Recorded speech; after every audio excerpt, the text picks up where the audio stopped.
আজ তৃতীয়া, নবরাত্রির বিশেষ রূপ দেবী চন্দ্রঘণ্টার পূজা।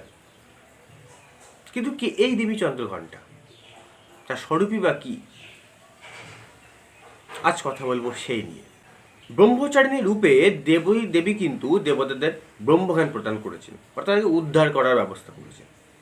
এই তৃতীয় রূপে তিনি আরো পূর্ণ বিকশিতা হলেন।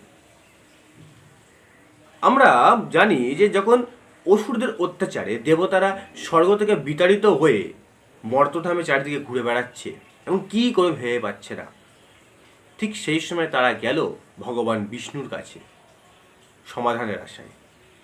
ভগবান বিষ্ণু তাদের কথা শুনে দেবাদিদেব এবং ব্রহ্মার সঙ্গে একটা আলোচনা করলেন। তারপর এই ত্রিদেবের শরীর থেকে নির্গত তেজপুঞ্জ থেকে সৃষ্টি হলো এক অপরূপ দিব্য রমণী। শুধু ত্রিদেবী নয়, বাকি দেবতাদের যেই যার শক্তি অনুসারে তার যথাসাধ্য শক্তি প্রদান করলেন সেই দেবীকে, এবং দেবীকে সাজিয়ে দিলেন প্রত্যেকের যে সবথেকে ভালো অস্ত্র, অর্থাৎ সবথেকে দিব্যাস্ত্র পবিত্র অস্ত্র দিয়ে দেবীকে সজ্জিত করলেন। অনেকটা দেবী দুর্গার মতো। শুধু দেবী দুর্গা কেন বলবো, দেবী দুর্গাই। কেন আমরা যে দেবী দুর্গাকে পূজা করি, চণ্ডী যাকে মহালক্ষ্মী বলে, ইনিই কিন্তু নবরাত্রির দেবী চন্দ্রঘণ্টা। এই চন্দ্রঘণ্টা নাম হঠাৎ করে কেন হলো, সেই প্রসঙ্গে আসুন। চন্দ্রঘণ্টা, দেবতাদের মধ্যে দেবরাজ ইন্দ্র দেবীকে বজ্র দিয়েছিলেন, সঙ্গে আরো দুটো জিনিস দিয়েছিলেন, একটা হচ্ছে ঐরাবত আর ঘণ্টা। ঘণ্টা হচ্ছে যে কোনো বাদ্যের একটা উত্তম বাদ্য। ঘণ্টার ধ্বনির মাধ্যমে যারা মানুষের মধ্যে আশা সঞ্চার করা যায়, সেরকম ঘণ্টার ধ্বনির মাধ্যমেই অপরের বিনাশ বার্তাও দেওয়া যায়।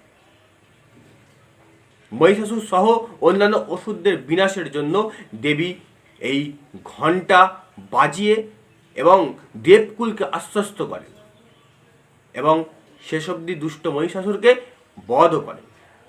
এই দেবী চন্দ্রঘণ্টা ব্যাঘ্রারূঢ়া, দশভুজা, 10 হাতে আছে নানান দিব্য অস্ত্র এবং সঙ্গে রয়েছে কৃপাবারে পূর্ণ কমণ্ডলু। মাথায় শোভা পাচ্ছে অর্ধচন্দ্র।